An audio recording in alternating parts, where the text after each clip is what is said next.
એટલે જીવનનો અભિગમ. એક વાત સુભાષ બાબુની આવી એટલે વચ્ચે યાદ આવી મને. સુભાષ બાબુ અંગ્રેજોની કેદમાં હતા. કલકત્તામાં એને નજર કેદ રાખવામાં આવ્યા અને પૂર જોશમાં સ્વાતંત્ર્ય સંગ્રામ હાલ્યો ભારતનો. તુમ મુझे खून दो मैं तुम्हें आज़ादी दूंगा. અને એમાં અસાધ્ય દર્દનો ભોગ બન્યા સુભાષચંદ્ર બોઝ. એને નક્કી કર્યું કે આવો સ્વાતંત્ર્ય સંગ્રામ આવે છે એમાં મારા જીવનનો અંત આવે તો બહેતર છે કે હું લાવી દઉં. એટલે એણે આત્મહત્યાનું નક્કી કર્યું. પણ એ પેરેગીર જે એનો હતો ને એને બોસભાઈ મિત્રો બની ગયેલા. એટલે આમણે બીજો કાર્યક્રમ આવે છે ભાઈ ક્યાંય આ પાછળ કંઈક બીજું શરૂ થયું એવું લાગે. એટલે સુભાષ બાબુએ એને કીધું કે John I want to commit suicide. ઓલે કીધું કે તમારા જેવો you are so educated cultured civilise and patriot like you, પણ તમે આટલી વાત ભૂલી જાઓ છો કે a value of a live donkey is more than a dead lion. સોલ્જરે સુભાષ બાબુને કીધું કે મરેલા સિંહ કરતાં જીવતા ગધેડાની કિંમત વધુ હોય. અને આ એક જ વાક્ય સાંભળીને માડી વાળ્યું. કલકત્તાની જેલ તોડીને ભાગ્યા નહીં. 1500 માઇલનો પ્રવાસ કરીને કાબુલ પહોંચ્યા. પઠાણી વેશમાં તમે જોયો છે બોસનો ફોટો. લાલા ઉત્તમચંદને અહીંયા એના મિત્ર એની આ રેવ રોકાણા અને ત્યાંથી જર્મની પહોંચી ગયા. એડોલ્ફ હિટલરને મળ્યા, બેનિટો મુસોલિનીને ઇટાલીમાં જઈને મળ્યા, જનરલ ટોજોને જાપાનમાં મળ્યા. કે બ્રિટિશ આર્મીમાં જેટલા ઇન્ડિયન સોલ્જર છે ને તમે એને પકડ્યા યુદ્ધ કેદી તરી, એને છોડી મૂકો. એમાંથી આઝાદીની ફોજ અમે બનાવશું ને અંગ્રેજો વિરુદ્ધ લડતા આપશું. મહારાજા સયાજીરાવ મળ્યા તો એડોલ્ફ હિટલરને, સુભાષ બાબુ મળ્યા. પણ એક જ વાક્ય એનું જીવન બદલી નહીં. ઇજિપ્તની આ વાત છે પણ 2 જ મિનિટની છે. એક યુવાન આમ જતો હતો ને એક કાજી સાહેબ જોઈ ગયા એને, એની હાલ જુદી જાતની લાગ્યું. તો એને કીધું કે હુસેન ક્યાં જાશું? તો કે આત્મહત્યા કરો. અરે શું કામ પણ? તો કે આ રંગીન જગતમાંથી કાળનો પડદો પડી ગયો, મેં આંખો ગુમાવી દીધી, હવે શું જીવન કરું? એટલે કાજી સાહેબ એને એવું સમજાયું કે જો અલ્લાહે જિંદગી આપી છે ને જીવન જીવવા માટે આપી છે, તો પ્રયાસ તો કરીજો.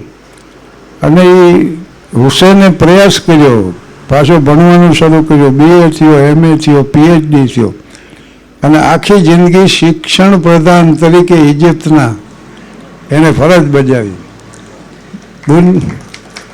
દુનિયાની 14 યુનિવર્સિટી એને માનદ ડિગ્રી આપી, PhDની. બોલો.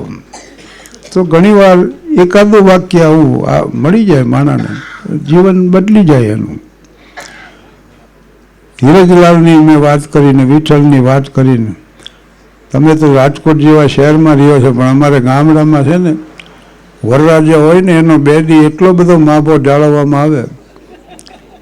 વરરાજા હાટું સવારના પોરમાં ગરમા ગરમ ગાંઠિયા, હારે પાછી ગરમ જલેબી, આખી કીટલી ભરીને ચા. વરરાજો સમજતો હોય કે આજ તો કોઈ કહેવાનું નથી, તરવાહીઠ ગાંઠિયા ખાઈ જાય, જલેબી ઉકેલી મૂકે, 3-4 કપ તો ચા પી જાય. પછી તમાકુવાળું પાન ગલોફે ચડાવી વરરાજા તૈયારી કરે શેની? જંગલ જવાની.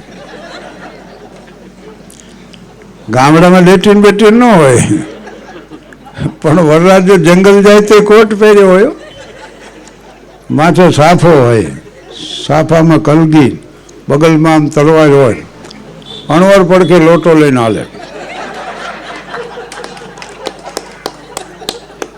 વરરાજા લોટા વોટા ન ઉપાડે, એ તો છાતી કાઢીને હાલે આમ.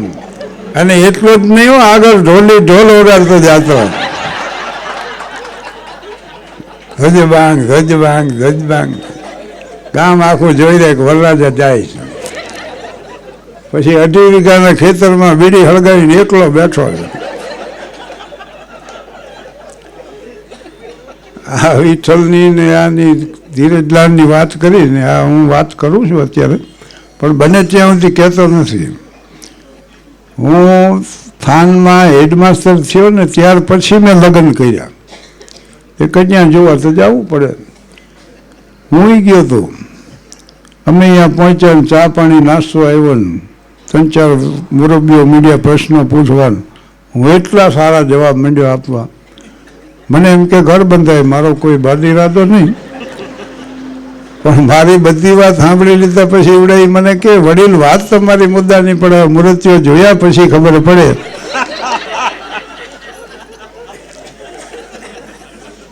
ત્યારે ખબર પડી કે આ તો વડીલ સમજે છે. એટલે યુવાનોને હું ગામે ગામ પ્રસંગો એટલે વર્ણવું છું કે ભાઈ પસંદગીના ધોરણ બહુ ઊંચા ન રાખો, આપણી લાયકાત હારીને જોતું રહેવું.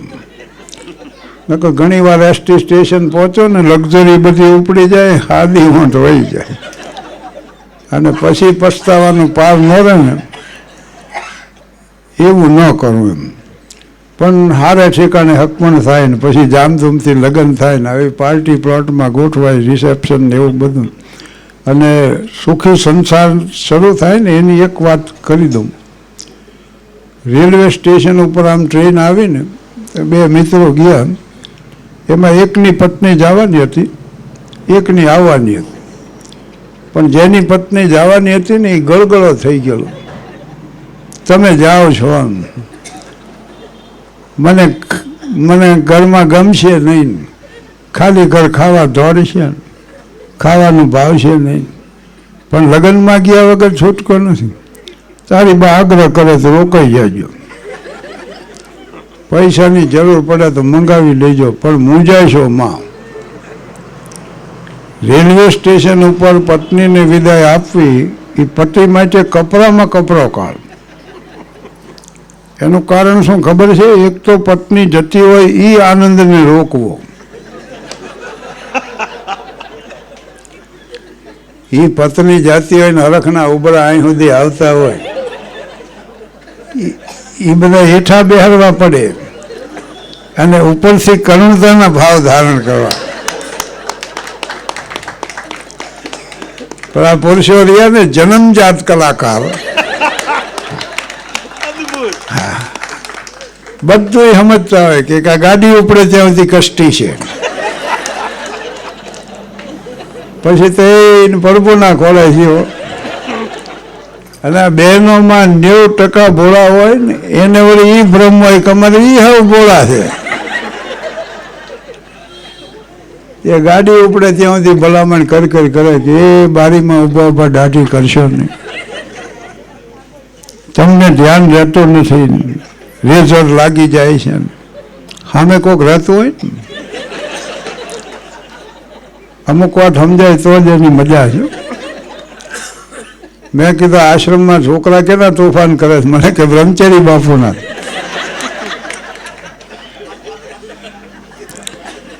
એટલે એક ડબ્બે આ સ્થિતિ હતી, બીજા ડબ્બે જેની પત્ની આવવાની હતી ઓલો કે બસ આવતા રહ્યા, નો રોક્યા કોઈએ, ગયા તને મોટા ઉપાડે, લગ્નમાં ફરીશું, રેસકોર્સ જઈશું, બધું પતી ગયું, ઉતરો.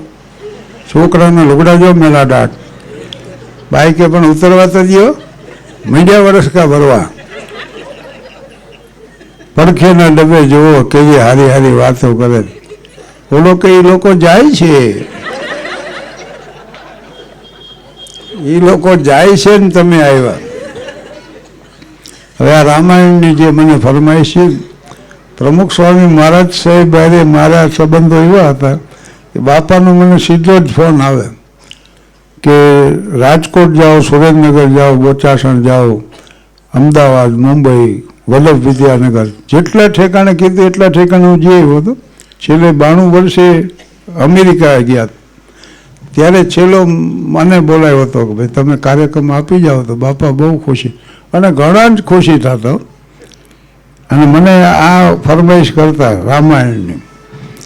હા, હું જે બોલું છું ને એ તળપતી સૌરાષ્ટ્રની લોકભાષા છે. મેઘાણીએ લખી એ જો, ચોટીલા અમારે 18 કિલોમીટર થાય, પણ અમદાવાદ જઈને ત્યાં ભાષા બદલી જાય. અમદાવાદ જઈએ એટલે ઈવડે પૂછે કેમ આયા કે, એટલે અમે કહીએ હા આવ્યા. તાર કે આ વખતે આવો ને તાર અમારે ત્યાં ચોક્કસ ને ચોક્કસ આવજો. એટલે પણ અત્યારે એનું શું, અમે તો જે દી ગયા હોય તે દીની વાત હોય ને. પાછા કે કાર્યક્રમમાં મળીએ, કાર્યક્રમમાં ન આવે, બીજે દી ભેગા થાય. અમે પૂછીએ કાર્યક્રમમાં કહેતા ને આવીશું, તો કે છે તે ઘેરે જ ઊંઘ આવી ગયેલી ને, ઘેરે જ ઊંઘ આવી ગયેલી. કાર્યક્રમમાં આવીને હું એના કરતા શું ખોટ. અને હા અમદાવાદી કાકા કોણા તો ખરા, રિક્ષા જાતી હોય ને માર પછાડીને આમ હાથ કરે એટલે રિક્ષાવાળો ઊભો રહે. પછી પૂછે કાળુપુર રેલવે સ્ટેશન જવું કે, બોલો કે હા જાઓ.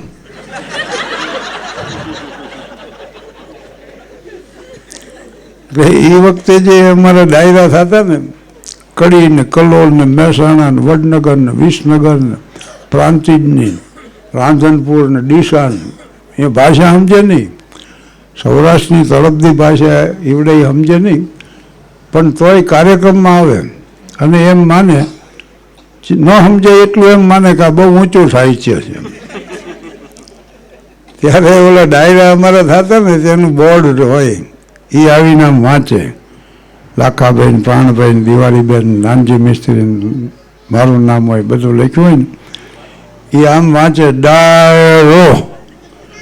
તાર કે કહો એટલે આ ડાયરો એટલે શું? જો કે પેલા કોનમાં આંગળીઓ નાખી ના રાડો પાડે એને ડાયરો કે. લાખાભાઈ રેડિયોમાં બોલે, અહીં પોતે બોલે. દિવાળીબેન કેસેટમાં ગાય, અહીં જાતે ગાય. એવા બધા અર્થ કરીને કાર્યક્રમમાં સાંભળવા તો આવે. તો ડાયરામાં હાસ્ય કલાકારની ભૂમિકા 35 મિનિટમાં એના 2 સિટિંગ હોય. અમારો પહેલો વારો આવે, પછી વળી આગળ આવે કાર્યક્રમ, ઇન્ટર પડે, પછી પાછો આવે. તો મારો વારો પતી ગયો તો હું આમ આગળ નીકળી ગયો. એક ચોકમાં કાર્યક્રમ આવતો, કાશી જોડા ઓલા વગાડે ને અને હાર્મોનિયમ ને હારે 100-2 જણા બેઠેલા, અને અહીંયા પછી એ પાછા દુવાનું સંગ એવું ઝણકાવતા થયો. એ તોરડે તંગર તોળિયા એનું સાસત્યન સજી પજ્ય સર્જકનો ટોંટો એને પલમો કીધો પેર વળી સંજક સંજક સંજક.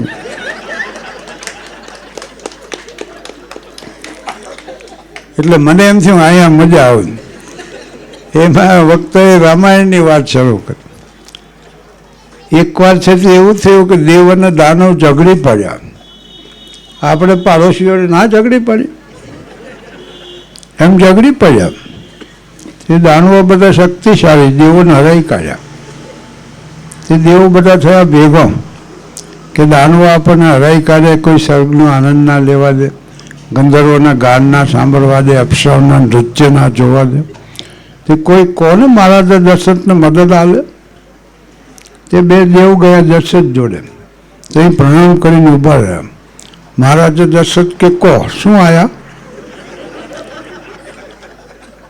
તો કે પેલા દાનવો અમને હેરાન કરે ને સ્વર્ગનો આનંદ ના લેવા દે તો આપ મદદ ના આલો? તો કે આલીએ, એમાં શું? એ દેવોને મદદ આલવા દશરથ રથમાં બેઠા. એ કઈ કે હું જોડે હેંડું. તાર કે હેંડો 1 થી 2 ભલા. એ રથમાં જતા હતા ને ત્યારે રથનું પૈડું ખરું કે નહીં, એમાંથી ખેલો નીકળી ગયો. તે કઈ એમાં ઓંગળી પેસાડી, તો ઓંગળીના કૂચા થઈ ગયા. પણ મહારાજ દશરથ ખુશ બહુ છે. આમ ચાલ 2 વરદાન આલ્યા. તે કઈ હું અત્યારે ના માગું, તો 6 તાસ ઠીક લાગે તો માંગજે ને, હાલ્યા થાલ્યા. એ વાતની વર્ષો વીતી ગયા. પણ પેલી મનસરા ખરી કે નહીં, એને કઈને ચડાઈ. 2 વરદાન માંગ, રોમને વનવાસ, ભરતને ગોદી. કઈ જશે જોડે જઈને કે 2 વરદાન આલો, રોમને વન આલો, ભરતને ગોદી આલો. દશરથ વર્ધમાન 2 ગુણ થઈને ધોઈ પડ્યા. બોલો વળી વનમાં આવ્યા. એ કઈ તો રોમને વન ના આવે, પણ કે નહીં હાલો તો એ જ હાલો. ચાલો અમને ખબર પડી એ વનમાં જવા તૈયાર થયા. સીતોજી કે હું જોડે હેંડું તો કે હેંડો. લક્ષ્મણજી કે હું હેંડું તો કે હેંડો. રામ લક્ષ્મણ જાનકીને પાછળ યોજ્યા લોકો જાય બધા રડતા રડતા. પણ પેલી નદી આવી કે નહીં ત્યાં બધા ઊભા રહ્યા. રામ કે છોનારો છોનારો તો જિંદગી છે એમાં દુઃખ આવ્યા કરે છે, એમ રડવાનું નહીં. જાઓ બધા ઘેર જઈને રસોઈ બનાવીને જમીન સૂઈ જાઓ.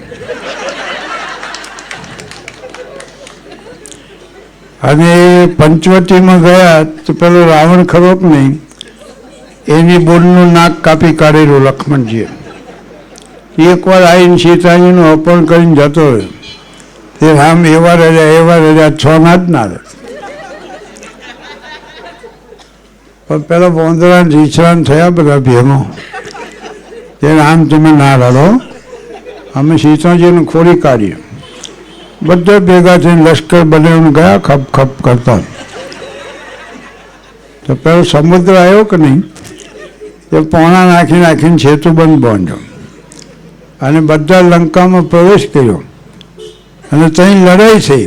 પણ બધા ભેગા થઈને રાવણને ટીચી કાઢ્યો.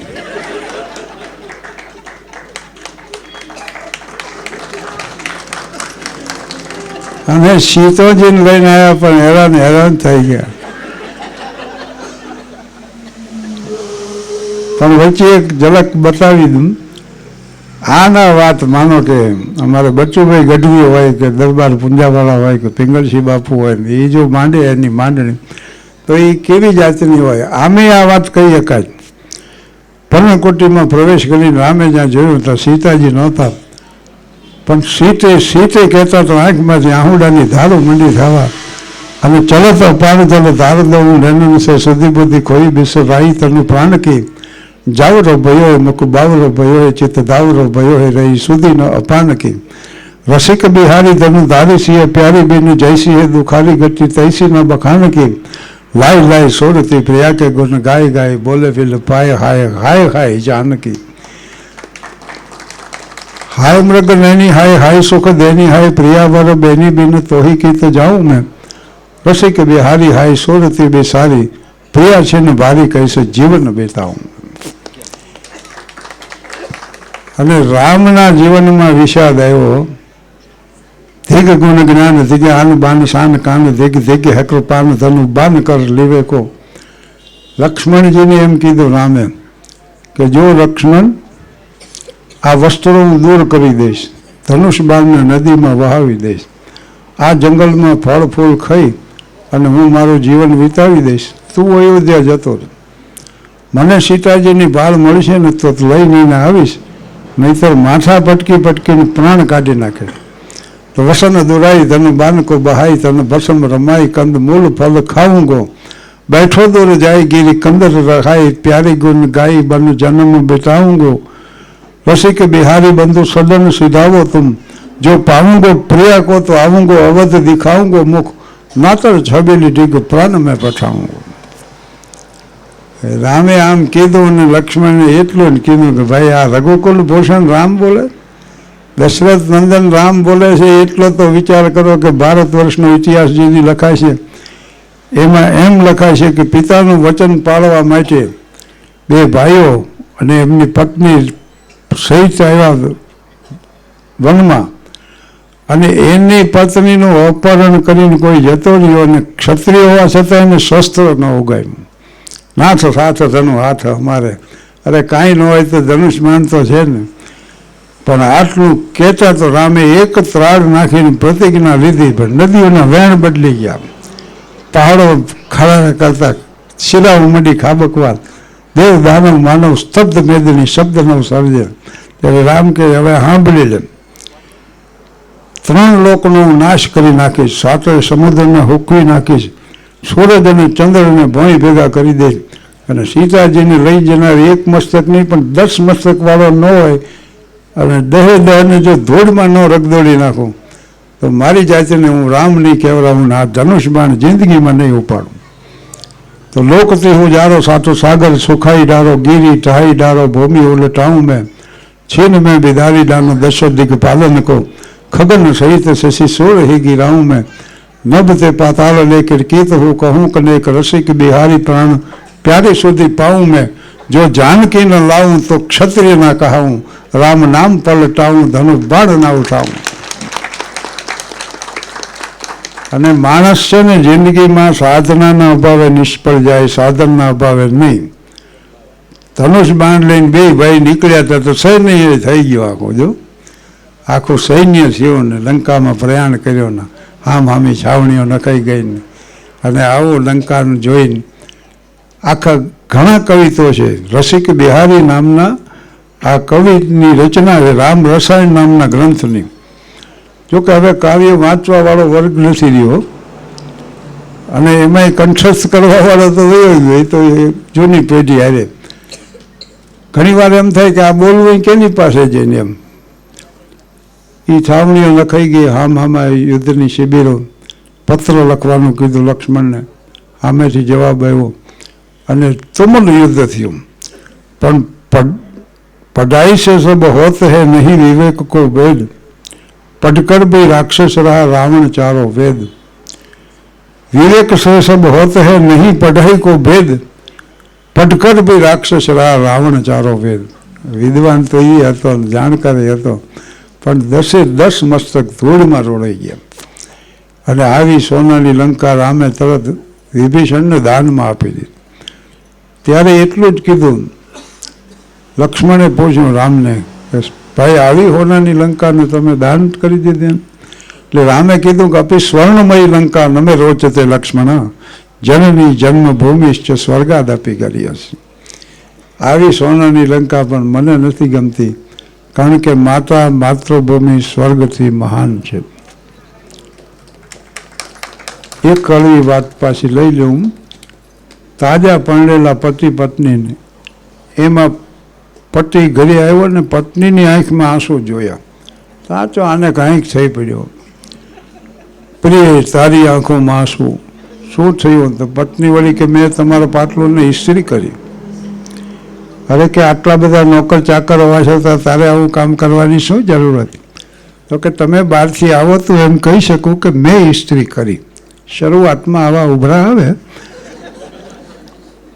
એનો પતિ કે ભલે કરી, પણ એ પોતે કે પત્નીએ કીધું કે સ્ત્રી પાટલુનમાંથી પડી રહી ને તે પાટલુન બળી ગયું.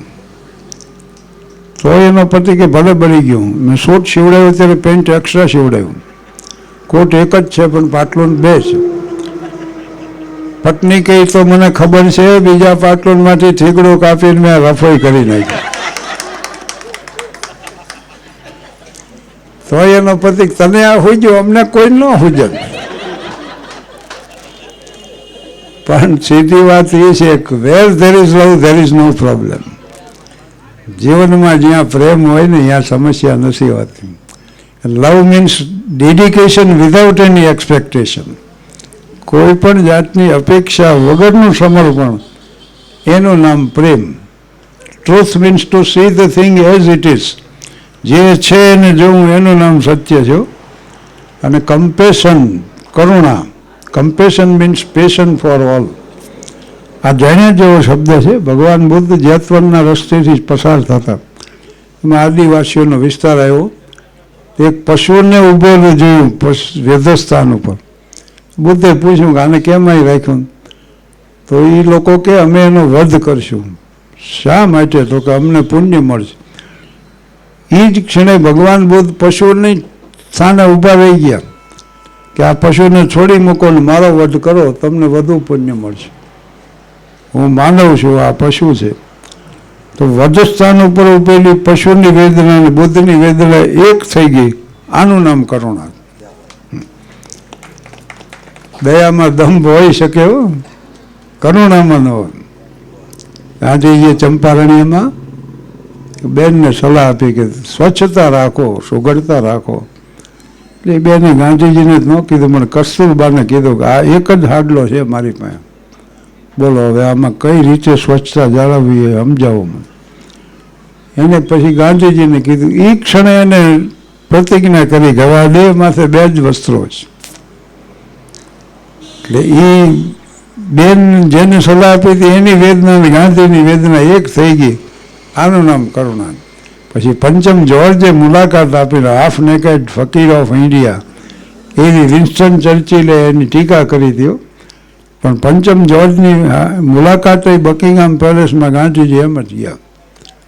તો આનું નામ કરુણા છે. કુંભનો મેળો, લાખોની મેદની, અને કલાકારે એક દિલરુબા હાથમાં ઉદાસ ઊભો હતો. બીજા સજ્જન એક નીકળ્યા, એ કે કેમ આટલા બધા ઉદાસ? તો કે હું દિલરુબા વગાડીને ગાઈને રડી લઉં મેળામાં, ધક્કામુક્કીમાં લોકો મારે હાથ ઉપરથી હાલ્યા ગયા, હથેળી ચીરી નાખી. બોલો, એટલે હવે હું વગાડી નથી. બોલો કે હું વગાડું ને આપ ગાવો એમ સંગત થઈ કે? અરે કે તો જમાવટ. અને સારંગી જે વગાડી અને આને ગાયું, પુષ્કળ પૈસા આપ્યા લોકોએ. અને આ તમામ પૈસા એ સોરદાસ હતા પાછા દિલરુબા વગાડતા. એને સુપ્રત કરીને ઓલા સજ્જને વિદાય લીધી, પણ એને એટલોય પરિચય ન આપ્યો કે મારું નામ પંડિત ઓમકારનાથ ઠાકોર. એટલે આનું નામ કરુણા છે. મને એવું સૂચવવામાં આવ્યું છે કે આ પ્રોગ્રામ આટલો આગળ ચલાવી અને થોડો પ્રશ્નોત્તરી માટેનો સમય ફાળવ્યો. કોઈને પ્રશ્ન પૂછવો હોય તો એના માટે આવું આયોજન છે. એટલે અહીં હું આ મારું સિટિંગ પૂરું કરું છું. આભાર, ધન્યવાદ.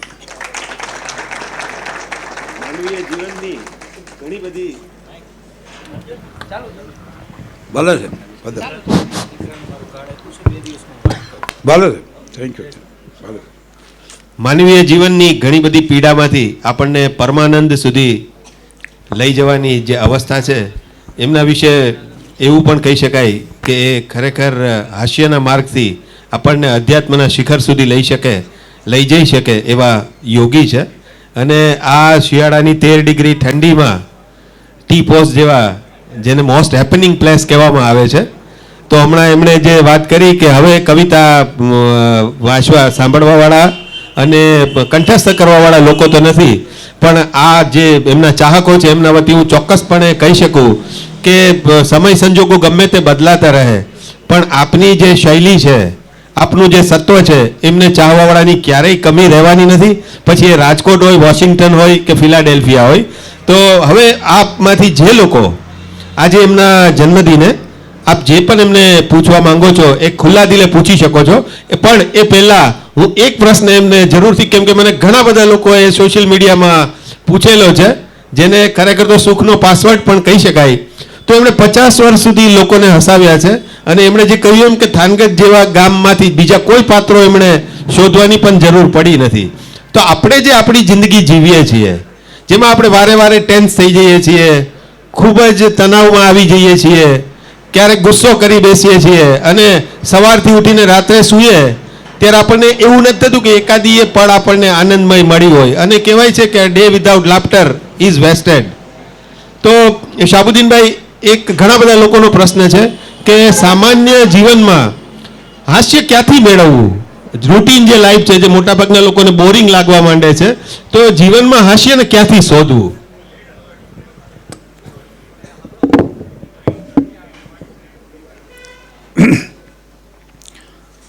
હવે ક્યાંથી શોધવો ને એ પ્રત્યેક માણસનો પોતાનો વ્યક્તિગત પ્રશ્ન છે. કારણ મને જેમાં હાસ્ય લાગતું હોય તમને નહીં લાગે એવું બને. પણ મારા માટે જો હું કહું તો sense of humour is the gift of God for me. જન્મજાત છે આ હાસ્ય વૃત્તિ. એટલે અમારે, અને ક્યાંથી શોધવું એ માનવ જીવનના સ્વભાવ જે છે ને માનવીનો, આખરે હાસ્ય તો આવે છે એમાંથી ને. એટલે એ સ્વભાવનું ઊંડું અધ્યયન તમારે કરવું, નિરીક્ષણ કરવું, એ મોટા મોટી હોવી જોઈએ. અમારે એક મનોહર મામા એવા વિષાદી, દીકરાના લગ્નમાં લઈ અમે જાતા તોય ગંભીર થઈને બેઠેલા. બોલો, મેં કે તમે અત્યારે તો ખુશ કેમ નથી? તો કે જાન લઈને જઈશી પણ હાલા પરિણાવશે તો ખરા ને. બોલ, હવે આવો સ્વભાવ આને.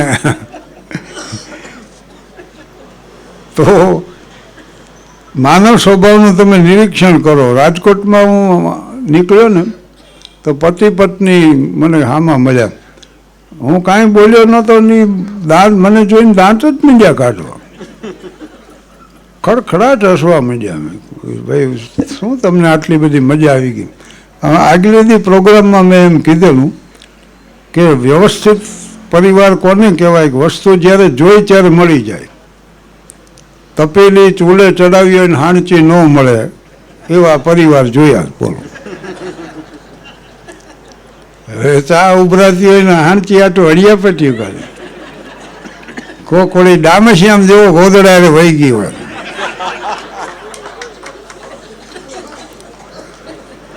જમાઈ વળી મહેમાન હોય તે આમ બુસ્કોટ લઈને દોડે, બુસ્કોટની સારથી ઉતારી લઉં એમ તપેલી. એ આવો મેં દાખલો આપેલો. એ પતિ પત્ની મને કે અમારે એમ જ થયું સાહેબ, તપેલી ઉભરીને ઢાળ ઢોળી ગઈ, હાંચી ન જડી તે ન જ જડી, અને અમે ખુશખુશાલ થઈ ગયા. કે એ જોઈને અમને યાદ આવ્યું.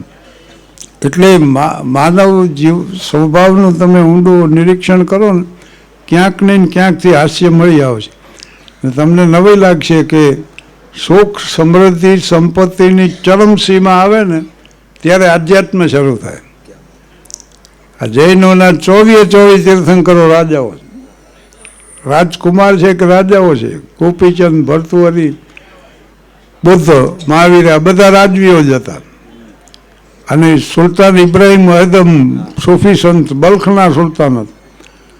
એ જ રીતે કરુણતાની જ્યારે ચરમસીમા આવે ત્યારે હાસ્ય નિષ્પન્ન થાય. પછી સર્વાન્ટીસ હોય કે માર્ક ટ્વેન હોય કે ચાર્લી ચેપ્લિન હોય, જ્યોતિન્દ્ર દવે હોય કે ધનસુખલાલ મહેતા હોય. ધનસુખલાલ મહેતાના પત્ની પાગલ થઈ ગયા તો એ ટિફિન લઈને જાય પાગલખાનામાં. મિત્રો કે શું તમે જાઓ, તમારા પત્ની તો પાગલ છે, ઓળખે છે તમને? તો ધનસુખલાલ મહેતા કે કેમ ન ઓળખે? આમ 20 જણા ઊભા હોય ને વાટકાનો ઘા કરે ને મને જાંટી જાય.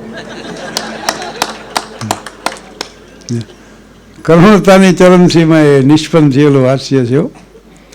એટલે આવી દ્રષ્ટિ કેળવવી, ક્યાંકથી હાસ્ય મળે એવી. ચાલો ભાઈ બીજું. પ્રશ્નો પૂછવા માંગે સાહેબ, આપ ચા? ના, હું ચા નથી પીતો. રાઠોડ સાહેબ, તમને 82માં જન્મદિવસની ખૂબ ખૂબ વધાઈ. હા, મારું નામ રાજુભાઈ શેઠ છે. 2 પ્રશ્નો ક્યારના ઉદ્ભવતા હતા. કે પેલું કે આપશ્રીએ હવે તમારી રમૂજ અને વિનોદ વૃત્તિ અને તમારી આગવી શૈલીનો તો બધાને પરિચય છે, પણ તમારી કેરિયરની કયા વર્ષમાં શરૂઆત થઈ અને કઈ રીતે થઈ? આ ફિલ્ડમાં આપ આવ્યા કેવી રીતે?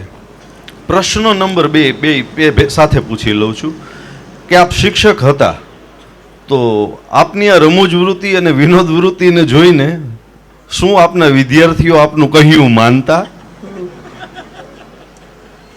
આ 2 પ્રશ્નોના જવાબ પ્લીઝ. થાનગઢની કલ્ચરલ બાજુ તમે જુઓ, એક થાનની પહેચાન તો મહારાષ્ટ્રના હિસાબે 62 વર્ષ સુધી ગણેશોત્સવ આવ્યો.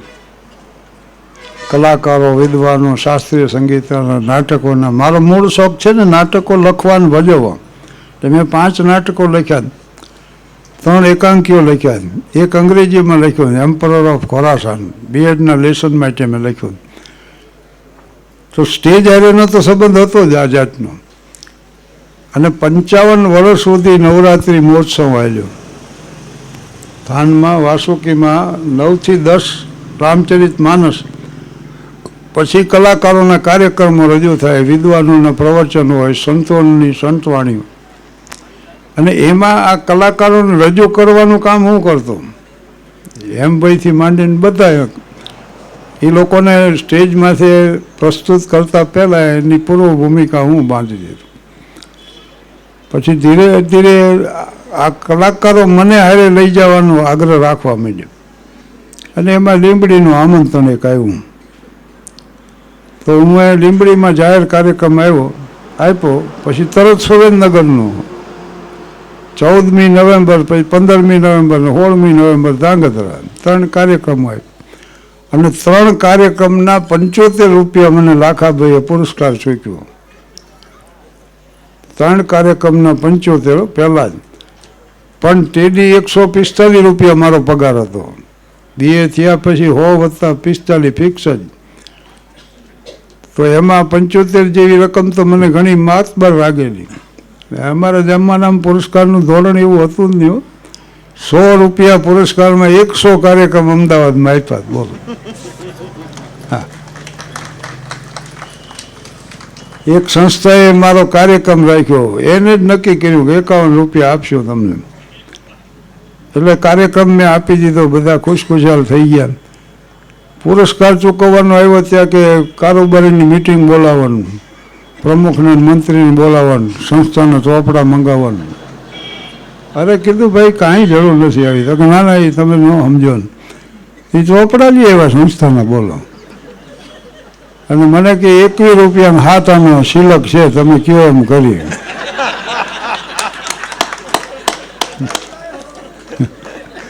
તમે કહો તો મંડળનું વિસર્જન કરી. ના ના, એવું તો કરવાની જરૂર નથી. પછી મને 14 રૂપિયા એને પ્રવાસના આપ્યા. 14 રૂપિયામાં પ્રવાસ. પણ એક ખરું કે અમે એકાબીજાને મળી શકીએ એટલા માટે કાર્યક્રમ સ્વીકારતા.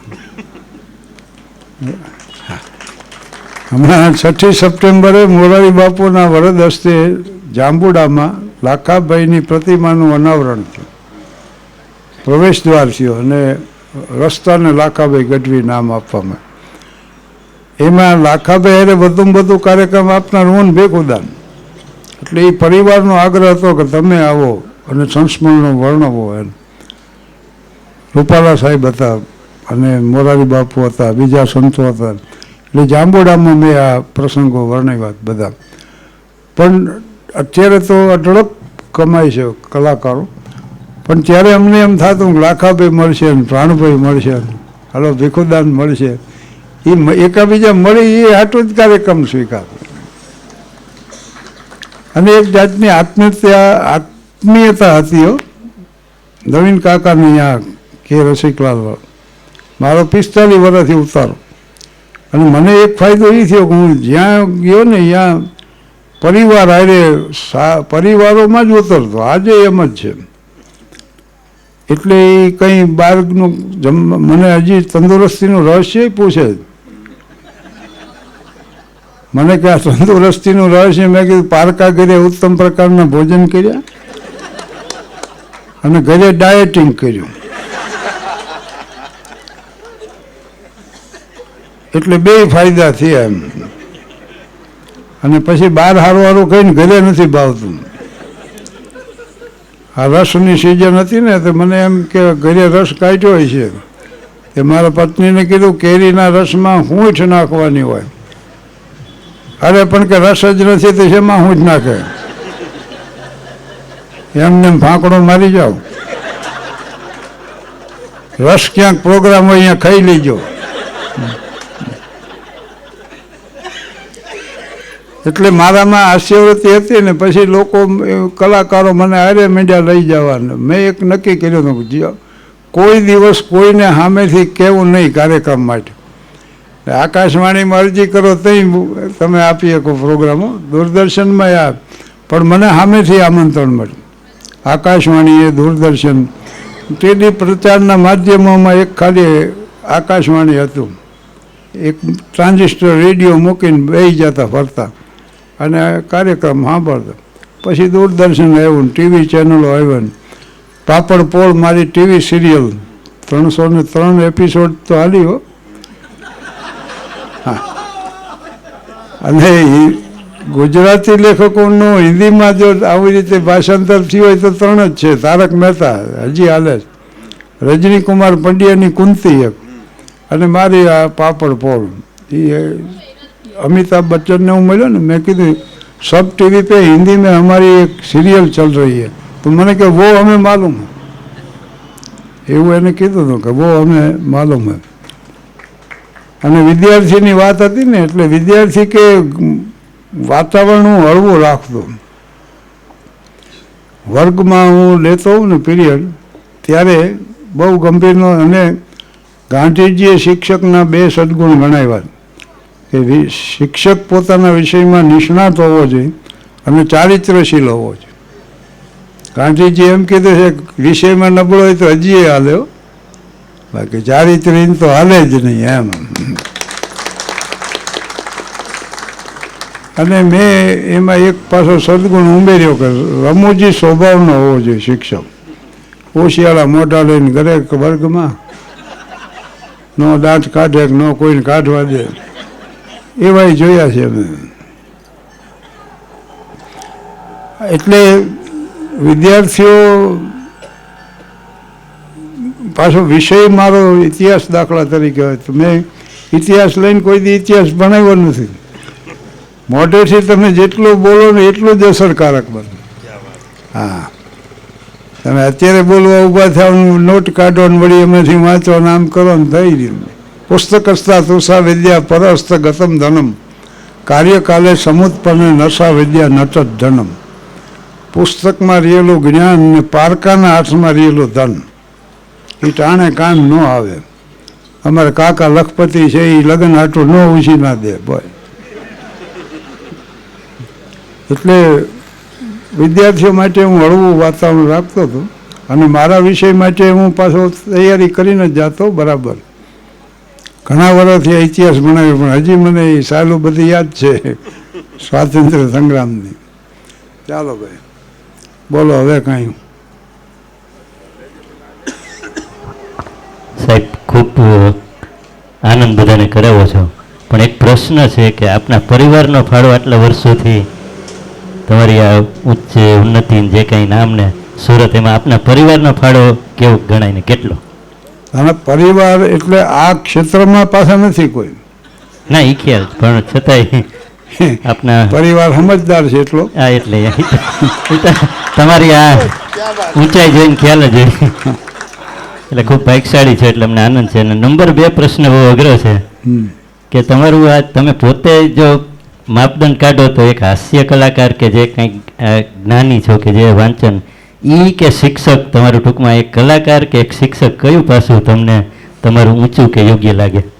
ખરેખર તો છે ને, હું 14 નવેમ્બર 1969 પહેલો હાસ્ય કલાકાર બન્યો, અને 14 જૂન 1971 હેડમાસ્ટર તરીકે મારી નિમણૂક થઈ. એટલે હાસ્ય કલાકારે જીવાડી દીધા. મને એમ છે આપની જેમ શિક્ષક કે હેડમાસ્ટર કોઈ આવા ઉચ્ચ ગજાના કલાકાર તો કદાચ બન્યા નહીં હોય. એટલે વિશ્વના તમે કદાચ પ્રથમ હશો. અમે તો તમારા લગભગ 40 વર્ષથી ફેન છીએ, અને આવું નિર્મળ, નિર્ભેળ કે આટલું કુટુંબ, સહકુટુંબ આજે સાંભળી શકે એવું પીરસવાવાળા આપના સિવાય કોઈ કદાચ નહીં હોય. એમાં શું છે કે આ ઉદ્દેશ હારે હું આ ક્ષેત્રમાં આવ્યો છું, એટલે એક વાત નક્કી છે કે હજી માણા સાંભળે છે ત્યાં સુધી બોલે જાઉં એમ. સાહેબ, સાંભળવાના જ. અને તમને પણ માની લ્યો કે નવી પેઢી હોય, એની ક્રેઝ ઉતરી ગયો હોય, ઇંગ્લિશ મીડિયમવાળા હોય કે આ તે, અને માનો કે ન સાંભળે ને તેથી સોમાનભેર સ્ટેજથી નીચે ઉતરી જવું, પણ આ કક્ષાથી નીચે ન જોતો.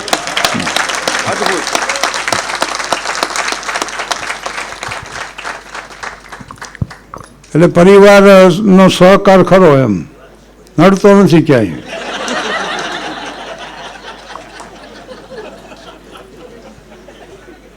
નમસ્કાર શાહબુદ્દીન દાદા, જન્મદિવસની ખૂબ ખૂબ શુભકામનાઓ આપને.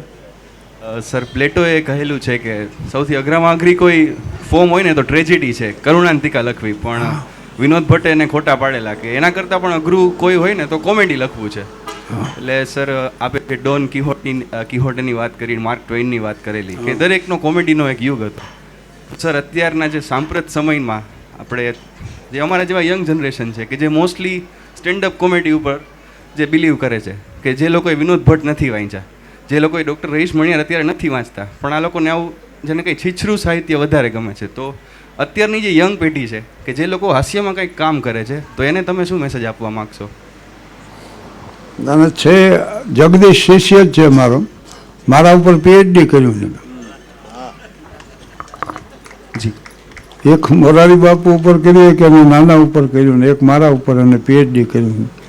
અને એને આજ વાત આમ ગૂંટાવી લીધી, એને જીવનમાં ગૂંટી લીધી છે કે ભાઈ આ સ્તરથી નીચે ન ઉતરવું એમ. અને નવા યુગ માટે કલાકારોને બીજું કાયમી ધોરણે કલાકારોને એક ધ્યાન રાખવાનું હોય ને, તો કલા જ્યાં સુધી કલાકાર માટે સાધ્ય રહે ને ત્યાં સુધી કલાકાર ને કલા બે જીવે. જેથી કલાને સાધન માનવા માંડે, આમ નજર સામે પૈસો, પ્રતિષ્ઠા, પ્રસિદ્ધિ હોય, પરદેશના પ્રવાસ હોય, મોટા માણાની ઓળખાણ એવું હોય, અને સાધન તરીકે કલાનો ઉપયોગ કરવો હોય, એ નભે નહીં જાજુ. Thank you. એટલે કલાકારોને એક જ કહું કે ભાઈ સાધ્ય જ રાખો કલા. આજે અમારો ઉદ્દેશ એક જ છે કે વિશુદ્ધ હાસ્ય સર્જવું. અને મનુભાઈ પંચોળી, દર્શક, સમર્થ સાહિત્યકાર, એણે મને સમજાવ્યું હતું કે હ્યુમરમાં રિયલાઇઝેશન થવું જોઈએ, રિએક્શન ન આવવું જોઈએ. જે યુવા પેઢીના લોકો અહીંયા છે એ લોકો માને છે કે આજે સ્ટેન્ડઅપ કોમેડીનો યુગ છે. હું એમને એક આનંદના સમાચાર આપી દઉં કે શાહબુદ્દીનભાઈ પોતે પણ યુટ્યુબ ચેનલ ઉપર છે, સોશિયલ મીડિયા ઉપર એમના જોક્સ આજે સાવન, વિંક બધે જ પોપ્યુલર છે. અને જે બીબીકી વાઇન્સ ભુવન બામને સાંભળે છે અને એવું માને છે કે નંબર 1 યુટ્યુબર છે, એના કરતાં પણ ઘણા બધા ચાહકો એમની પાસે છે. એટલે આવું સત્વશીલ હાસ્ય 82 વર્ષની ઉંમરે છે અને સામે ભલે એક મોટી ફોજ છે વલ્ગારિટીની, પણ જ્યાં સુધી આવા નિર્ભેળ હાસ્ય પીરસનારા છે એમને બિરદાવવા લોકો 13 ડિગ્રીમાં પણ બેસી શકે છે. આ જ એમની સફળતા છે. નમસ્કાર સર. હાજી. શાહબુદ્દીન રાઠોડ ફેન ક્લબનો હું મેમ્બર છું, આપનો શિષ્ય પણ છું. સર, મેં ક્યાંય સાંભળેલું અથવા વાંચેલું કે જો સાહેબે પોતાનું જે નેટિવ છે થાનગઢ, એની જગ્યાએ ક્યાંય બીજે એ સેટલ થયા હોત તો કદાચ માર્ક ટ્વેનથી પણ વધારે, ઓફકોર્સ સાહેબ ફેમસ છે ખૂબ જ, પણ માર્ક ટ્વેનથી પણ વધારે પ્રસિદ્ધિ મેળવી શક્યા હોત. તો sir, if you can share કે નેટિવ શા માટે તમે ચેન્જ ના કર્યું ક્યારેય? Thank you. આ મને મુંબઈમાં એક જણે કીધું હતું, મને કે થાન જેવામાં શું પડ્યા છો? મેં કીધું તો પછી ક્યાં જાઉં? અરે કે બોમ્બે જેવામાં રહેતા હો તો તમે પ્રોગ્રેસ કરી શકો જીવનમાં. મેં કીધું પ્રોગ્રેસ શેનો કરો, શેને તમે પ્રોગ્રેસ ગણો? તો મને કે ફોરેન જઈ શકાય. મેં કીધું તમે ક્યાં રહ્યો છો? તો કે મુંબઈ. કેટલી વાર જઈએ એવા? તો મને કે I did not get the chance. મેં કીધું થાનમાં રહીને 20 વિદેશ પ્રવાસ કર્યા અને દુનિયાના 25 દેશ ફરી આવ્યો. એટલે તમારે શેરીમાં ક્રિકેટ રમવું હોય, કમિટી મુંબઈ છે એટલે મુંબઈ ન વયું જવાય. એટલે તમે જે ક્ષેત્રમાં હો એ ગામમાંથી પ્રગતિ તો સાધી શકો. મને કોઈથી વિચાર જ નથી આવ્યો કે ક્યાંય જાઉં એમ. અમારી બહારગામ રહેવાની કેપેસિટી 3 દિવસની. પછી આમ બહાર નીકળો એટલે વગડો જોઈ સીધો. હલો, સૌથી પહેલાં તો શાહબુદ્દીનજીને જન્મદિવસની ખૂબ ખૂબ શુભકામના. અહીંયા હા, હું આમ જોઉં છું. મારે ખાલી એક જ વાત પૂછવી છે કે આ જનરેશનને તમે એવો શું ઉપદેશ આપશો કે જે મોબાઈલ એડિક્શનમાંથી નીકળીને રીડિંગ એડિક્શનમાં કન્વર્ટ થાય? હા, નવી જનરેશન છે ને, આમ તો એ બુદ્ધિશાળી છે, આપણા કરતાં એનો આઈક્યુ ઊંચો છે. પણ એક વાત એને સમજી લેવાની જરૂર છે. અંગ્રેજી જો શબ્દો ગણો તો ઇન્ફોર્મેશન, નોલેજ એન્ડ વિઝડમ 3 શબ્દો. માહિતી, જ્ઞાન અને ડાપણ. તમાકુની 25 જાતો વિશે હું તમને અત્યારે માહિતી આપું ને તો એ માહિતી ગણાય. પણ કોઈ માણસ એમ વિચારે કે આ જાતની તમાકુ હું પોતે ખાઉં છું, ત્યારે માહિતીમાંથી જ્ઞાનની ભૂમિકાએ આવો. કારણ કે તમે જીવન હારે જોડ્યું અને એનાથી આટલું નુકસાન થાય છે એમ માનીને જો છોડી દો તો જ ડાપણ બને. નકર ડાપણ ન બને. એટલે તમને સમાજમાં આ માપદંડથી માપો તો ડાયા માણસો બહુ ઓછા જોવા મળે. જ્ઞાનીઓનો ટોટો નથી હો. લોકેશણા ને વિતેષણા એમ માયકેશણા છે. માય સામે આવ્યું ને મીડિયા બોલવા ગમે એ વિષયમાં બોલ તો એ ડાયા માણસો બહુ ઓછા જોવા મળે કે જેના જીવનમાં આવી વાત હોય. તો આ યુવા પેઢી રહીને મોટા ભાગે ભલે આ મેગેઝિનો વાંચતા હોય તો એને જ જ્ઞાન સમજી જાય. એ માહિતી જ છે, મિયરલી એન ઇન્ફોર્મેશન ઓનલી. એ તમારા જીવન આજે નથી જોડાતું અને ડેપ્થ નથી. વાતો સાંભળો ને તમે તો આમ સુપરફિશિયલ લાગે, એમાં ગહેરાઈ જે હોવી જોઈએ. આ વૃક્ષોની ઊંચાઈ જેટલી વધુ હોય ને એટલે એના મૂળ ઊંડા હોય. એમ વાત જેટલી ઊંચી હોય એની કક્ષા ઊંચી હોય, વાતની ગહેરાઈ વધુ હોય એની ઊંચાઈ વધુ હોય. એમ બે જણા છે ને ફોટા લઈને ખીલી, એકના હાથમાં ખીલી હથોડીને એકના હાથમાં ફોટા વીંટ માથે જોડતા. તે બોલે વળી આમ ફોટો પકડી રાખેલો ને આવડો આ ખીલી હાથમાં હથોડીને વિચારમાં પડી ગયો. એ કે જો કંપનીવાળા કેવા મૂર્ખ છે, આ ઊંધી ખીલી કાઢી, આ ખીલીને કે વાંય ટોપકું છે નાની કોલણી છે. બોલો વળી કે કંપનીવાળા મૂર્ખ છે કે તારામાં અકલ નથી? આ ભેંચની ખીલી છે, આ ભેંચની છે. આમ ના માલ્યા ગયા. અહીં ફોટો લગાડવાનો તે અહીં લગાડ્યો. કેટલું હાસ્યાસ્પદ લાગે છે. આપણા જીવનમાં આમ જ બને છે. આખી જિંદગી મારા ભીતું બદલ્યા કરે, ખીલી આમ નથી ફેરવી શકતો કારણ કે અહમની ખીલી. આઈ ઇઝ ઓલવેઝ કેપિટલ. વાક્યમાં વચ્ચે હોય તો નાનો નથી હોતો, એનું કારણ હું છું. આઈ ઇઝ ઓલવેઝ કેપિટલ. આઈને આડો પાડી દો તો ઈશ્વર તરફ જવાનો બ્રિજ બની જાય.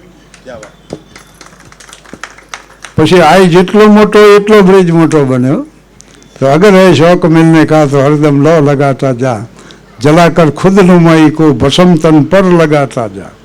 कहे मंसूर मस्ताना हमने हक को दिल में पहचाना, यही मस्तों का मई खाना उसी के बीच आता जा. अगर है शौक मिलने का तो हरदम लो लगाता. એમણે યુવાનો વિશે બહુ સરસ એક વાત કીધેલી છે, જે હું એડ કરી દઉં છું કે વધુ જાણો, વધુ મહેનત કરો અને ઓછી અપેક્ષા રાખો. આ એમણે યુવાનોને બોધ આપેલો છે. એક મિનિટ ઓટોગ્રાફ ઘણા માંગે ને તો હું લખી દઉં. વિલિયમ શેક્સપિયરના પ્રસિદ્ધ વાક્યો, નો મોર દેન અધર, વર્ક મોર દેન અધર, એક્સપેક્ટ લેસ દેન અધર. બીજાથી વધુ જાણો, બીજાથી વધુ કામ કરો અને બીજાથી ઓછી અપેક્ષા રાખો. બે શોખ મેં રાખ્યા, મર્યાદાનો સ્તર ઊંચો રાખીને હાસ્ય સર્જવું અને વગર પૈસે જોવાય એટલા દેશ જોવા. એટલે હું 25 દેશ ફરી આવ્યો, પણ જ્યાં જોયું ને ત્યાં સખત મજૂરી કરનાર વર્ગ છે યુવાનોનો. કોઈ ફોરેનર્સને કોઈ પાસે સામાન ઉપડાવતા નહીં જોવો. ગધેડું વેંકી જાય એટલો સામાન હોય તો ઈવડે એવું પડે પોતે જ. આલ્પ્સ પર્વત ચડવા જાય જો, ગમે એટલી તકલીફો પડે તો આમ મજબૂત લાગે યુવાનું. અને આપણા ઘણીવાર હું પૂછું યુવાનને ક્યાં નોકરી મળી તો કે પાણી પુરવઠામાં. કામ કાંઈ નહીં અને આટલો પગાર ને ઉપરથી પાછા મળી રહે ને શું. આ મેન્ટાલિટી ન હાલે ભાઈ. રાષ્ટ્ર ન ઊભું થાય આમાં. સખત મહેનતની જરૂર. હાજી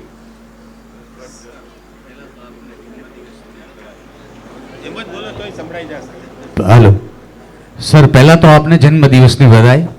1982 થી હું આપને સાંભળું છું. 5 વર્ષ તો અમે એવી રીતે સાંભળતા કે જ્યારે પણ ઘરમાં હોય ત્યારે ટેપ રેકોર્ડર ચાલુ જ હોય આપનું. અને અમારું મિત્ર મંડળ પણ જ્યારે પણ અંદરો અંદર કઈ વાત કરે તો આપના જોક્સના દાખલાઓ આપી એ જ વાક્યોના, અને અમે અંદરો અંદર રમૂજ કરતા. પછી બહારના સાથે પણ એ જ રીતે વાત કરતા. તો નસીબ જોગે કોઈ સમજતા નહોતા કારણ કે આપને સાંભળ્યા ન હોય એ વખતે. પછી અમે 5 વર્ષ પછી બંધ કર્યું એ ભાષા જ વાપરવાની આપની. હવે મારો પ્રશ્ન આપને એ છે કે જે હાસ્ય આપે સર્જ્યું છે, જે આજે અમે 40 વર્ષથી માણીએ છીએ. તમારી આજે એક પણ નવી જોક આવી હોય કદાચ, તો એ સાંભળવા માટે અમે યુટ્યુબમાં 3-4 તો ક્લિપ્સ ખોલી જ જોઈએ કે એકાદી શાહબુદ્દીનભાઈની આપણને નવી જોક સાંભળવા મળે, અને મળી જાય છે ક્યારેક ક્યારેક. બાકી તો અમે જે 40 વર્ષથી સાંભળીએ છીએ એ વારંવાર રિપીટ થાય છે.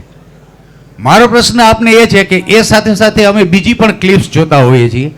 આજનું જે હાસ્ય છે, દ્વિઅર્થી બીભત્સ હાસ્ય છે, તો એ હાસ્ય ભલે ગમે એ કારણથી એ લોકો પીરસે છે, સમાજ માંગે છે, એટલે આપ જે પીરસો છો એ આપની મર્યાદા અને જે સ્તર આપે બનાવ્યું છે એ સ્તરને વળગી રહ્યા છો વર્ષોથી, અને જે અમે માણીએ છીએ. પણ આજના સમાજમાં એવું શું ખૂટે છે કે જે આવું ઈચ્છે છે તો જ એ લોકો પીરસે છે? તો એનો આપે કઈ અભ્યાસ કર્યો હોય તો? અને આમાં શું છે, બીજા હાસ્યકારોની વાત આવી ને. હા, તો એમ નહીં, મારો કહેવાનો તો એટલો જ છે કે એ કેમ એવું પીરસે રાખે છે? તો સમાજમાં કંઈક ખૂટતું હશે ને, જો સમાજ માંગતો હોય તો જ એ પીરસતા હશે. અને આમાં એવું છે કે ભૂખ્યો માણા હોય ને તો એ ઊભો ઊભો લારીએ જે ગમે એ હોય એ ખાઈ લે. બરાબર. હવે એ લોકો આવું કેમ પીરસે છે એ તો એને વધુ ખબર હોય મારા કરતા. પણ એટલું ચિંતન ન હોય, એટલું વાંચન ન હોય, એટલો તમારો ઊંડો અભ્યાસ ન હોય, તો પછી આવું જ કરવાની જરૂર પડે ને. એટલે સારું હાસ્ય તમે, મને આટલા 50 વર્ષનો અનુભવ છે કે જો તમે સારું રજૂ કરવા ઈચ્છતા હો તો સાંભળવા તો લોકો તૈયાર જ છે. લોકો તો ઉચ્ચ પ્રકારનું સાહિત્ય માણવા માટે તૈયાર જ છે. કલાકારની ફરજ છે. એટલે તમે એવું કોઈ દી માનશો નહીં કે કુસંસ્કારો મફતમાં મળે છે. એની આકરી ફી ચૂકવવી પડે. ફિલ્મો મોટા ભાગે સેક્સ વાયોલન્સ ઉપર જ હોય, મોટા ભાગની ફિલ્મો. તો એમાં ટિકિટ દઈને પછી અંદર જવું પડે. જો પહેલાં પૈસા દેવા પડે. રામકથા મફત જવા મળે. છાશ પાય છે, ખવડાવે છે પાછા. 1 નવેમ્બરથી 10 નવેમ્બર સુધી બાપુની કથામાં અમે ઉત્તરકાશી હતા. 250 સર્જકોને લઈ ગયા હતા મોરારી બાપુ ત્યાં. સર્જક કથા જેનું નામ હતું, અને એમાં મારો 7મી કથા મંડપમાં જ કાર્યક્રમ હતો. એટલે મને ઘણી વાર પૂછે કે આ કલાકારો આવું કેમ રજૂ કરે, દ્વિઅર્થી ને બીભત્સ અને આન તેન. નાટ્યશાસ્ત્ર લખ્યું ને ભરત મુનિએ, એમાં જુગુપ્સા પ્રેરક વર્ણનને બીભત્સ ગણવામાં આવ્યો. નોટ ઓનલી સેક્સ, ઉકરડાના ને ગંદકીના ને દર્દીઓને બદીઓના વર્ણન માંડો ને કરવા તો એ બીભત્સ જ છે. એટલે આને સ્ટેજ માથે શબ નથી લાવી શકાતું, ઊંધા નથી ફરી કલાકારના જેવા. આવા નિયમ છે બધા. તો ખરેખર આવું ન જાય ને, કાં તો લોકોએ સાંભળવું બંધ કરવું. તમારે એવું ન સાંભળવું. એટલે સારું રજૂ કરો તો એની મેળે કમ્પેરિઝન કરતા થઈ જાય. દેશભક્તોની વાત કરો તો એ તરત એની મેળે કરશે કે અત્યારે કેમ છે એમ. એટલે હવે એને સારું હોજશે, જેથી તેથી રજૂ કરશે એ. અને મને એક કહી દઉં, સુંદરમ મારી કેસેટના રેકોર્ડિંગમાં હતા. એટલે એ મને કે તમે બોલો છો ને એમાં ભરપૂર આનંદ છે, હવે એક સત્ય એમાં ઉમેરો. અને મારો પ્રયાસ તો હતો જ કે two express the truth in a humorous way. એક જણો મને કે સારા કામમાં મારે થોડાક પૈસા વાપરવા, શું કરવું? મેં કે જેના ઉછીના લીધા એને દઈ દો. હવે તમે શાંતિથી વિચારો તોય આ વાત સાચી છે. ટીપા પાપને કીજીએ પુણ્ય કિયા સો બાર, જો કિસી સે ના લિયા તો દિયા સો બાર. એટલે નડો નહીં તો સેવા જ છે. આપને જન્મદિવસના ખૂબ ખૂબ અભિનંદન, અને આશા રાખીએ કે 100 વર્ષે પણ આપનો એક પ્રોગ્રામ રાજકોટમાં અમે માણીએ. મારો પ્રશ્ન પ્રેક્ટિકલ છે, અને આજે જન્મદિવસે આપ એનો સાચો જવાબ આપશો એ આશા રાખું. અમારે તો થતું જ હોય છે આ એજમાં કે ઘરેથી ડખો હોય અને ધંધે જવું પડે કે નોકરીએ જવું પડે, તમારા તો પ્રોગ્રામની તારીખો અગાઉથી નક્કી હોય, ડખાની તારીખ તો નક્કી ન હોય, પણ ઘરે જો ડખો થઈ જાય ને તેથી જ જો પ્રોગ્રામ હોય તો તમે કેવી રીતે પ્રોગ્રામ આપો? એ હાસ્ય સરજી એમાંથી.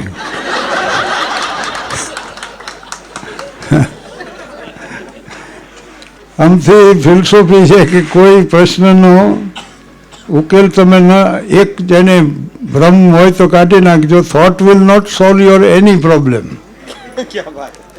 વિચારો કોઈની સમસ્યા હલ ન કરી શકે, વિચારો સમસ્યા સર્જી શકે. મગજનું કામ સમસ્યા સર્જવાનું છે, હાર્ટનું કામ છે ને સમસ્યા હલ કરવાનું.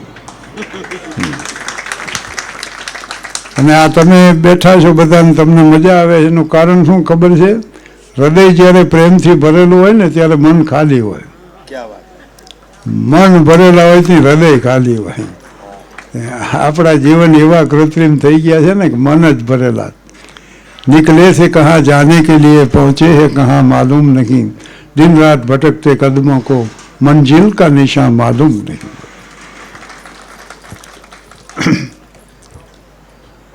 એટલે બધું આપણી અપેક્ષા મુજબ નથી બનતું. આજ સવારે જ એરપોર્ટ ઉપર અમે 9 વાગ્યામાં આવી ગયા. હવે ત્યારે જાહેર કર્યું કે 1:25 ફ્લાઇટ ઉપડશે. બોલો 4 કલાક પડ્યા રહ્યા એમને. અરથ વગરની વાતો કરે બધા ભેગા. ગાડી મોડી થાય એટલે તંત્ર હળી ગયું છે ને હવે કોઈનામાં રહ્યું નથી, કરપ્શન વધી ગયું.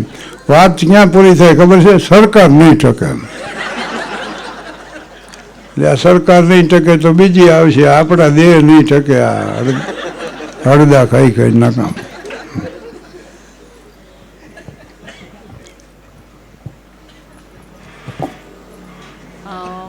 સાબુદ્દીનભાઈ, હેપી બર્થડે. મારો ક્વેશ્ચન એ છે કે આજના યુવા પેઢી માટે તમે કયું ગુજરાતી સાહિત્ય સજેસ્ટ કરો છો કે જે પ્રેરણાદાયી હોય?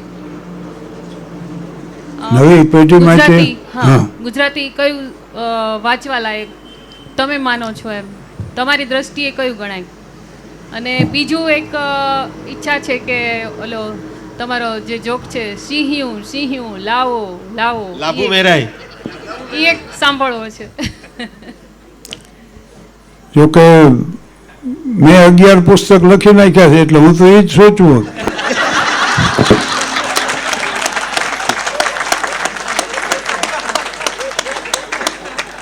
એટલે અત્યાર સુધી સ્ટેજ ઉપર બેસીને હું જે બોલ્યો છું ને એ બધું ગ્રંથસ્થ થઈ ગયું અને કેસેટોય બની ચૂકી છે, શૂટિંગે થઈ ગયા ને રેકોર્ડિંગે થઈ ગયું. એટલે એ તો અને એ સિવાય તમારે હાસ્ય માટે વાંચવું હોય ને તો રમણભાઈથી શરૂઆત કરવી, ભદ્રમ ભદ્ર વાંચવું, પછી અમે બધા વાંચવું. આમાં ઘણીવાર આપણે છે ને આધ્યાત્મિકતાનો અતિરેક થઈ ગયો હોય કે ગમે એમ, પણ લાઇબ્રેરીમાં જોજો અઢળક પુસ્તકો છે, એમાં હાસ્યના 2 છે. બોલો એના પહેલાં હતું દલપતરામમાં હતું મિથ્યાભિમાન છે, ઋતુપર્ણનો વરઘોડો પ્રેમાનંદે લખ્યું, પણ બહુ એને જોયું એટલું પ્રાધાન્ય નથી આપ્યું એમ. એટલે આ પુસ્તકોથી શરૂઆત કરે ને, અને હવે તો છે ને વિનોદ ભટ્ટે લખ્યા છે, રતિલાલ બોલીસાગરે લખ્યા છે, આ બધા વાંચવા જેવા તો ખરા જ છે એમ. તમારા ઘરે જઈને હોઈ જવું છે ને મારે થાન પહોંચવું છે. એટલે હવે કોઈ પ્રશ્ન કોઈને હજી પૂછવો હોય તો પૂછો ભાઈ. ના, એ ફરમાઈશ થઈ, પ્રશ્ન ન થયો.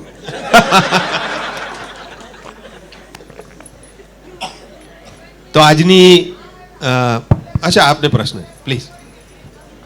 હેલો સાબુદ્દીન સર, આપના જન્મદિવસ નિમિત્તે પહેલાં તો ખૂબ ખૂબ શુભકામના. આપને દીર્ઘાયુ મળે એવી ભગવાનને પ્રાર્થના. સર, આપના માટે પ્રશ્ન એ છે, કારણ કે તમે તમારી કારકિર્દીમાં તમારા જીવનમાં શિક્ષક રહ્યા છો, રાઈટ?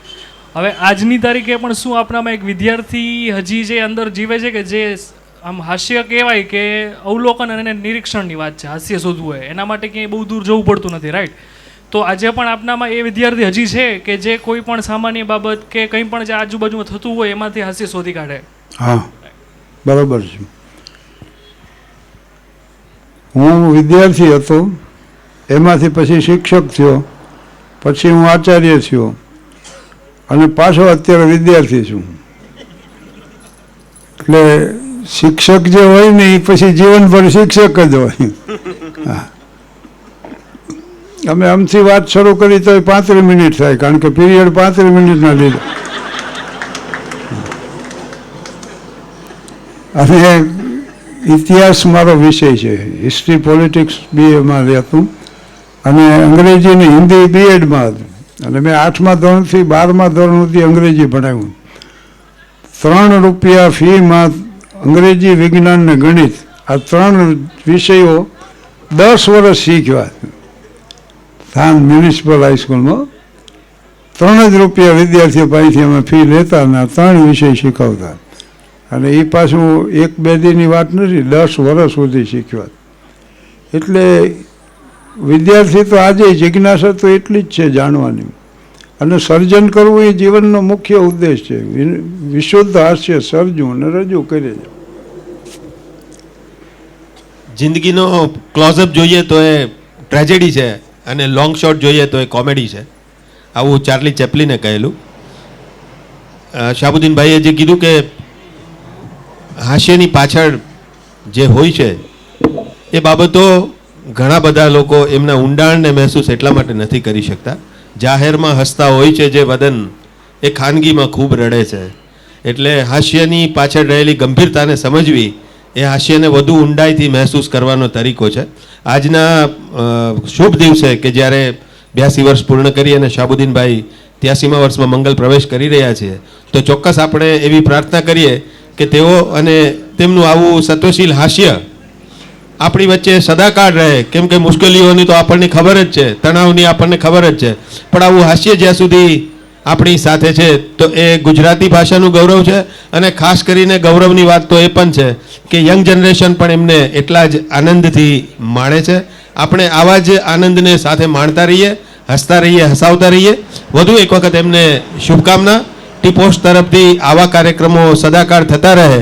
અને ટી કલ્ચર કે જે એક નવું જ કલ્ચર શરૂ કરી રહ્યું છે ગુજરાતી સમાજમાં, તો એમના માટે હું દર્શન દસાની અને એમની પૂરેપૂરી ટીમને ઉષ્માસભર અભિનંદન આપું છું કે ગુજરાતી ભાષાને જીવતી કેમ રાખવી, તો ગુજરાતી ભાષા તો જ જીવતી રહે છે જો આવા ગૌરવવંતા ગુજરાતીઓ હંમેશા નવી પેઢીની વચ્ચે રહે. પછી એ લોકોની વચ્ચે હોય કે સોશિયલ મીડિયામાં હોય, આપણી પહેલી ફરજ છે કે જો આપણને જે નથી ગમતું એમનો આપણે તિરસ્કાર કરીએ અને જે ગમે છે એમને નતમસ્તક આપણા માથા ઉપર ચડાવીએ.